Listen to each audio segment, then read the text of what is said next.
若い世代の子たちにもこういうものがあるっていうのを知ってもらってすごく強みだと思います。一緒にイベントを打っていくだとか、フリーランス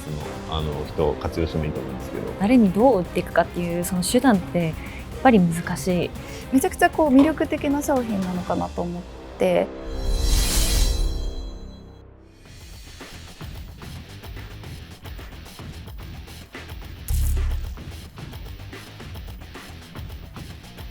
市場規模的には少ないかもしれないんですけど、メンズ向けを作ってみるっていうのも面白いかなって思いました。出すメディアによってその宣伝を変えていくっていう。例えば今日は女性向け、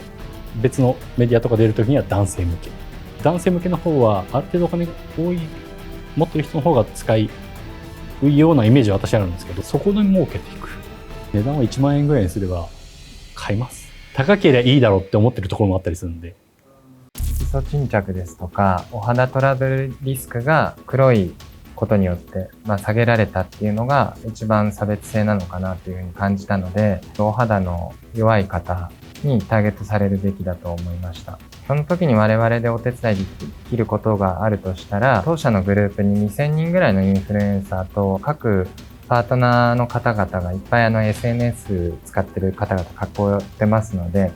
このターゲットになり得る肌の弱い方々を集めまして、その方々としっかり腰を据えてというか3ヶ月とか半年とか使っていただいた口コミをしっかり広げていく。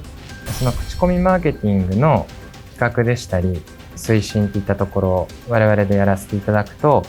りこのターゲットに届きやすくなるという意味でいいんじゃないかなと思いました。私は女子大生の子たちを中心としたコミュニティなので、ペルソナとは少し離れてしまうかなとは思うんですけど、色素沈着とかって結構もう20代のうちからもう早い子で10代のうちから気にしてたりする方もいるので、うちがやってるコミュニティイベントとかの中でこういう商品の必要性だったりとか、そういうものを訴求できるようなイベントっていうものを、美容イベント今毎月やってるので、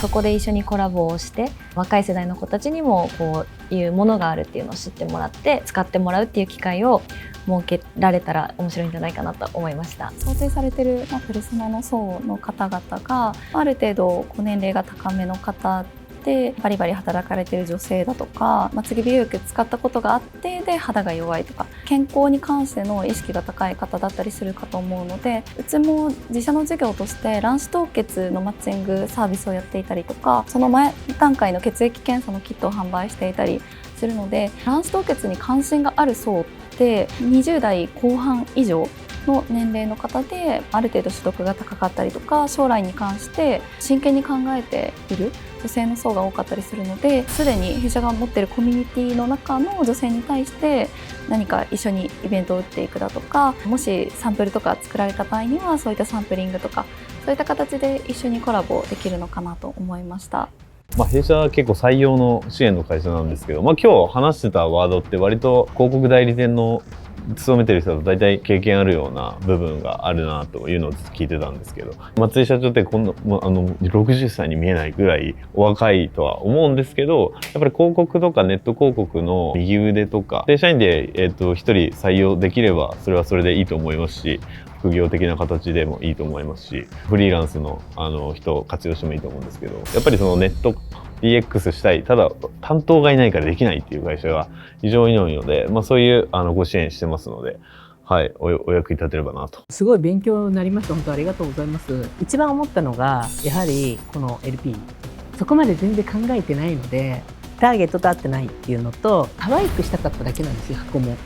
わかります。最初はそうなりますよね。だけどそれってターゲットに合ってないじゃんっていうのはすごい思いました。女性用、メンズ用とか、あとそのリスクがあるっていうのを回避する商品、それを打ち出すのに可愛くてどうするのっていう感じもしたんですよね。それが分かるような、パッと見て、これも LP もそうだし商品自体も本当にいいものなのに、そこがちょっと欠けてて可愛らしさアピールしちゃったみたいな。他社が絶対に真似できない強みとして、今まで20年サロンとかもされてきて、すごい数の方にリニューアル前の商品とかは使っていただいてたと思うんですよ。これまでの実績みたいなのを数で一番最初のページに出してあげると、他社ってこれは真似できないのかなって思いま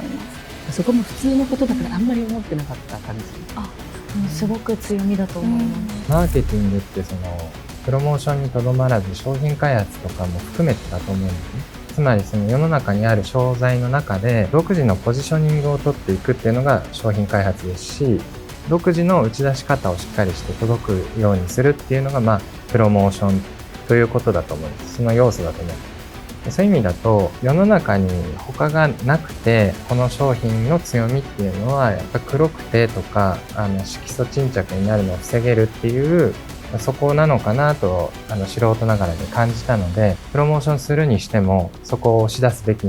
なのかなと思うんですね。おっしゃられたケースで言うと、多分世の中に商品が全然なくて、こういう打ち出しすれば刺さるかもしれないよっていうことはタイミングとしてあるかもしれないんですけど、まつげ美容液ってもうすでにいろんな商品があって、メンズ向けにも僕調べましたけどたくさんありますし、そんなに簡単にここ向けに作ったら当たるだろうってことは世の中そんな甘くないと思うんで、この商品ならではの強みをちゃんと整理して、そこが刺さる人たちをどう見つけるかっていうこと、どう届けるかっていう、そこがやっぱ重要なのかなと思いましたけど、はい。合わせてこれを作っていく。商品自体の見せ方も変えて作っていく。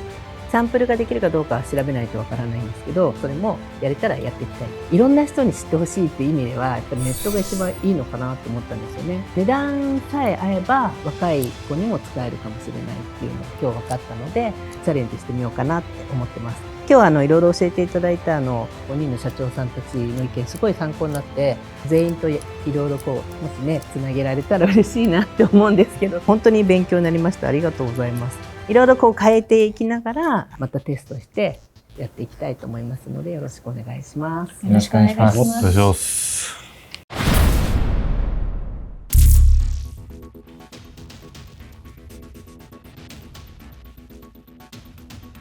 難しいなと思うのが、やっぱりいいものを正確に届けたい層に届けるってすごく難しいことなんだなっていうのを改めて、商品が良くてもやっぱりどう売るか、誰にどう売っていくかっていうその手段ってやっぱり難しい。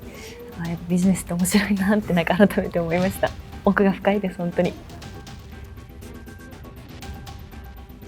女子大生とかその若い子に向けての対象にしてはちょっとやっぱり価格帯は若干高いなとは思うんですけど、でもやっぱりいいものなので、若かろうがいいものにお金をかけたいっていう意識の高い子はすごく多い。それこそ私の周りの子はやっぱりインフルエンサーの子が多いので、高くてもやっぱりいいものはいいっていう風に使う子が多いので、ターゲットに縛られず、女子大生の子たちにもなんかいいものだよっていうものを使ってもらったり知ってもらったりとか、手に取ってもらうことで何かプラスになることがあるんじゃないかなってすごく思いました。色素沈着は結構20代でも気にする子多いので、そういう意味では必ずしもずれないなとは思いました。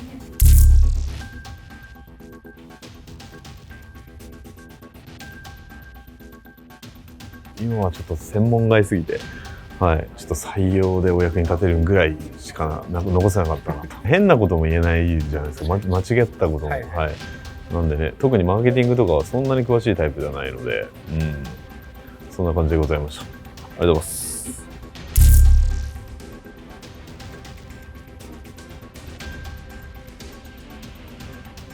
そんなに市場ニーズがあるっていうのは知らなかったんですよ。で、話聞いていくと、ニーズがあって、キーワードとして刺さるのがその朝専用。これがきちんと刺さって、なんで朝専用なのかっていうのをちゃんと訴求できれば、ちゃんと売れるんだろうなって、そういうふうに思いましたね、話聞いて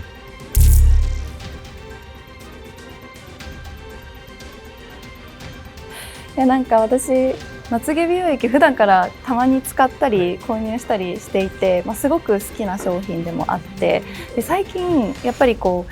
りの女性の中でもまつげをつけるとかではなくって自分のを育てようっていう動きもすごくあるから、めちゃくちゃ魅力的な商品なのかなと思って、何か売り方はないかなみたいなのをすごい考えちゃいました。めちゃくちゃあります。他社さんでマスカラにちょっと美容液入ってるよとか、そういったものドラッグストアとかで1000円ぐらいで売られてたりするんですけど、我々の年代層でも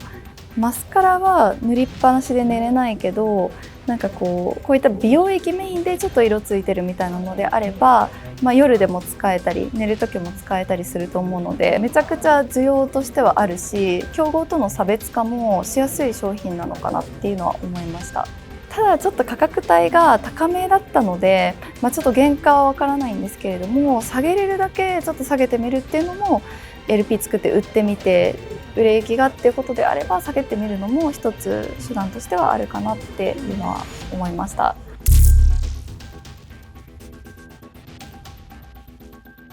そうですね。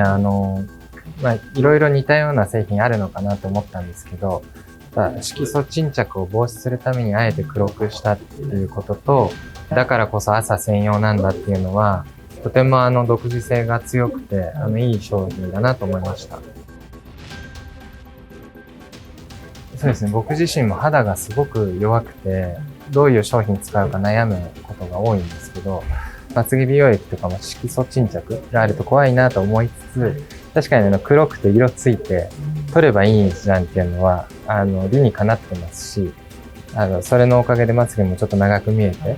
マスカラのようにめちゃめちゃいいなと思ったんで、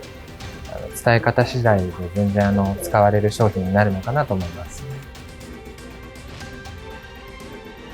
改善案は単純にそのペルソナの方々が共感するようなモデルを起用されて、共感されるようなキャッチコピーをちゃんと作ることだと思うんですけども、多分社長がすでに商品に関して思いを持って作られてらっしゃるので、マーケティングプロモーションは別なんだって考えずに、市場調査の知識を、しっかりと伝える側にも転用していくっていうことが大事だと思うんです。それができれば十分できると思うんですけど、伺ってると結構プロモーションはわからないからっていうことで、ちょっと一歩身構えてらしたのがもったいないのかなと思いました。